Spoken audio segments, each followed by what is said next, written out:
ഇപ്പോൾ ഉള്ളത് സ്വാമി ഉദിത് ചൈതന്യയുടെ നേതൃത്വത്തിൽ സംഘടിപ്പിച്ചിട്ടുള്ള ഭാരത് ഗൗരവ് ട്രെയിനിലെ യാത്രക്കാരാണ് ഈ കാണുന്നത്.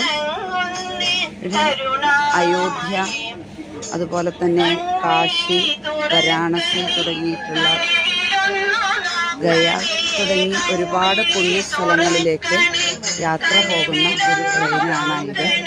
ഇതിൽ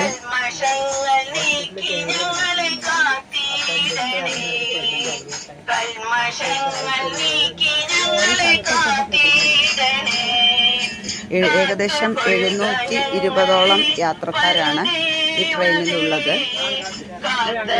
സദാസമയവും ആധ്യാത്മികമായ സ്വാമിജിയുടെ പ്രഭാഷണവും അതുപോലെ തന്നെ നാമസങ്കീർത്തനങ്ങളും ഒക്കെയാണ് ഈ ട്രെയിനിൽ എപ്പോഴും ഉള്ളത്. ഒരുപാട് ആളുകൾ ഈ ട്രെയിനിൽ യാത്ര